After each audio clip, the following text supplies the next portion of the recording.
My name is Victor Pataka, and I'm the CEO of Telmo, which is a US-based company that does systems integration and now technology transfer.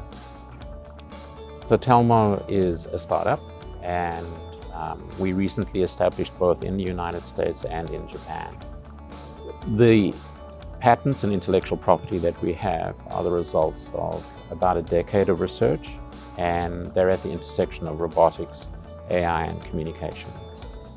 At the moment, we seek partners in Japan to continue building real-world products based on the research that we've done in the US, both in Silicon Valley and in a place called Orlando, Florida.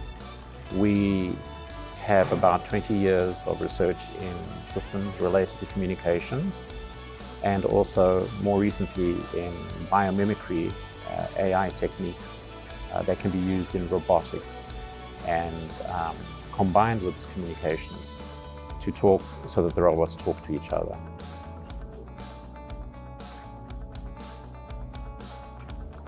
Osaka came to the top of the list, mostly because the areas that we're interested in, market segments, things like healthcare, AI, aerospace, and so on. These are also segments that interest businesses in Osaka.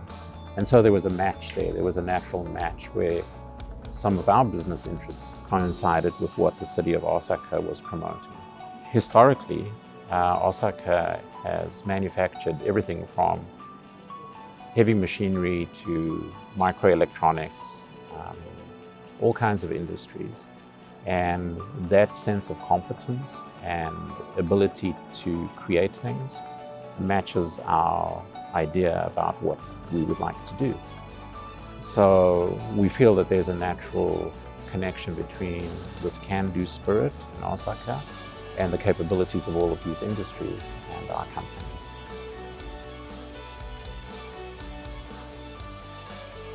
We built a network through our introductions with entities or organizations like IBPC, VSO, TEX, and so on. And we'd previously worked with incubators and accelerators in California, and I was pleasantly surprised to see that there were many such incubators and accelerators, and some of them, of course, run by the city that helped not only startups, but people who were entering the Japanese market. I was surprised at the depth of what they offered and the introductions that they offered also to business partners like banking, accounting, lawyers, and so on. And that made it really easy for us to make the choice to come and work in Osaka. We've begun to meet business partners, and the introductions are usually through some of these city and government entities. There are many events which these organizations run and launch, and we've attended them, and through them we've been introduced to local partners. Of course, we do our own investigation as well. We've also worked with JETRO for this, and these introductions are still at an early stage, but I'm quite pleased with how many people we've met and how many like-minded companies we've encountered. I enjoy doing business in Japan because there are more similarities than differences. So if one does international business in places like Europe and Asia, Japan is not that unusual, and it actually has some great advantages in the sense that it's a society that's governed by rules and laws that we can easily understand, and that's most helpful. So we have both an internal and an external perspective to this. Internally in our company, we're launching in the US as well.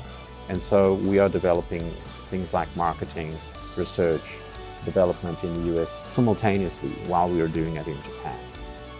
And that's quite interesting because what we find is that if we're able to convince our Japanese partners that we have value and that what we're developing is worthwhile, we've come to realize that it's applicable anywhere and it can be used anywhere. And so that effort for simultaneous localization and internationalization has been very helpful to us. So building a parallel global product in AI and in communications has been interesting, challenging, but at the same time, I would say quite rewarding, because the environment that we're working in here is well understood.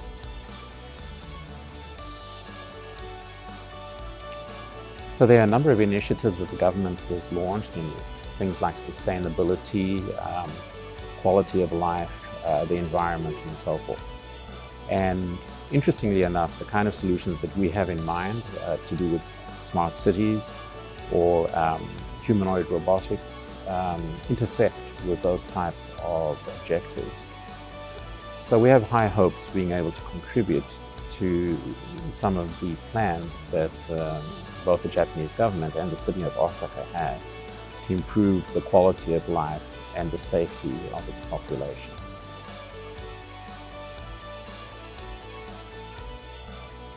I think the initiatives in Osaka are very admirable, and I would like to see them continue and receive funding.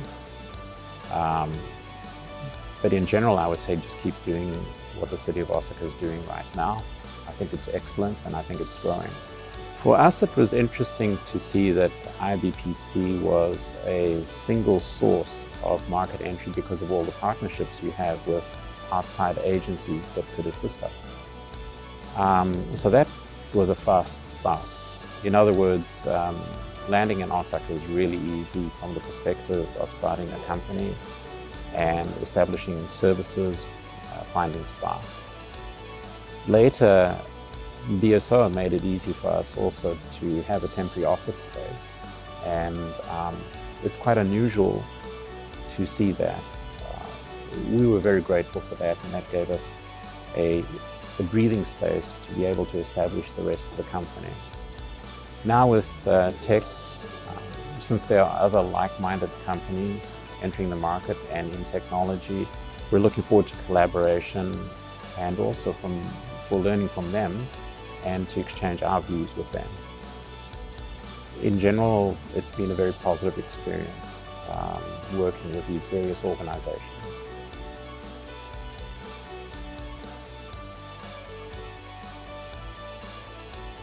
For any company thinking of entering not just the Japanese market, but the Asian market, I would highly recommend Osaka. It's a vibrant community with its own culture. People are quite relaxed, and yet they have a historical culture of getting things done. For us, one of the things that was quite important was the staffing issues. There are many high-quality, competent people available to hire here. And for any growth-oriented company, that's quite important. I recommend using Osaka as a springboard, especially when one looks at the quality staff that's available.